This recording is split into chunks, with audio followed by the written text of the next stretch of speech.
Gary Stevenson, former trader and people's economist. Welcome back to Gary's Economics.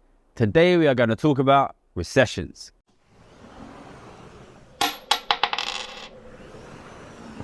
Okay, so there was a big report out by the IMF, the International Monetary Fund, in the last couple of weeks, saying that the UK is going to avoid a recession.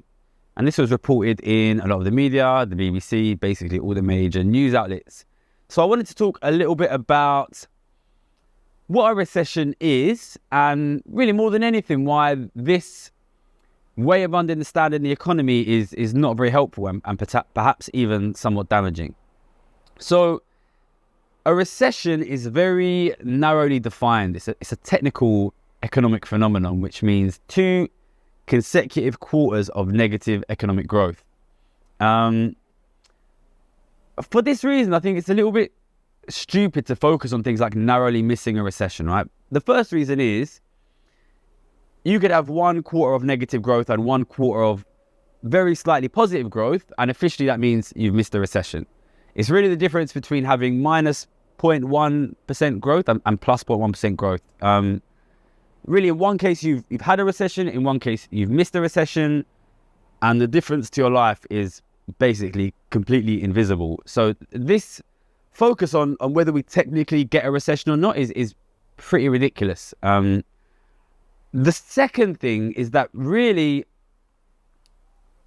whether we have a recession or not, it's totally possible that your life is getting worse whilst we are technically not in a recession. I think the best example of that is in the 2008 crisis. The recession officially ended in the middle of 2009, and yet the 10-15 years since 2009 have seen some of the biggest and fastest falls in living standards for ordinary people in the history of the country in peacetime. In the 10 years after 2010, especially after the election of the Conservative coalition austerity government, we saw massive falls in living standards.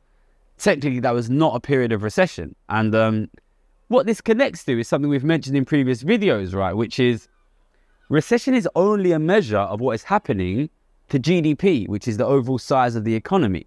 So if you have an economy which is growing slowly, but becoming much more unequal, you could easily have what we have had, which is living standards rising for the richest, whilst they fall for most ordinary people. So I think this focus on a recession is somewhat absurd. I think it reveals the ridiculous sort of technocratic approach that a lot of economists in the media have. Because really, whether we have a recession or not, it doesn't make any difference. Technically, we've not been in a recession the last couple of years. And yet what has happened to ordinary living standards? Well, they've absolutely collapsed. So you should be focused on living standards for yourself, for your family, your community, and you shouldn't really worry about whether we're technically in a recession or not.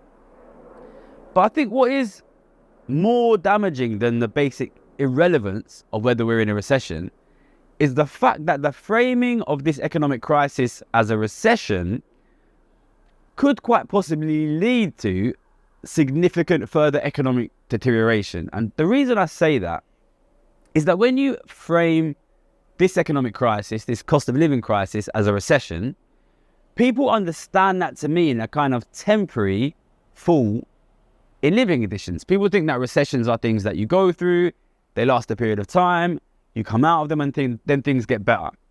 That is not what is going to happen in this crisis, right? Things have gotten significantly worse really, really quickly. That rate of extremely rapid decline, I think, will slow down, but things will continue to get worse over the next 2, 3, 5, 10 years. And that is because we have a fundamental problem in the core of our economy of rapidly increasing wealth inequality, which is not being fixed. So this is not a crisis which is bad and then gets better. This is a crisis which is bad and then gets worse. And I know that for sure because you can see that the massively growing problem of the wealth distribution, which has gotten massively worse in the last 3-4 years, is not getting fixed, will not be fixed, and will continue to get worse. So by calling this economic crisis a recession, it's as if you've got cancer and the media is calling it a cold. They're saying, look, you've got a temporary problem, take some rest, drink some water, things will get better. But that is not what is needed here. Because if they say that, and if you believe that, then the fundamental underlying crisis of growing wealth inequality, of falling living standards, of the death of the middle class, all the things that we've been talking about on this channel will not get resolved. And furthermore, it means that there will be no impetus to talk about or fix the massive amount of wealth, the £700 billion that has gone from the government to the richest people in the country in the last couple of years.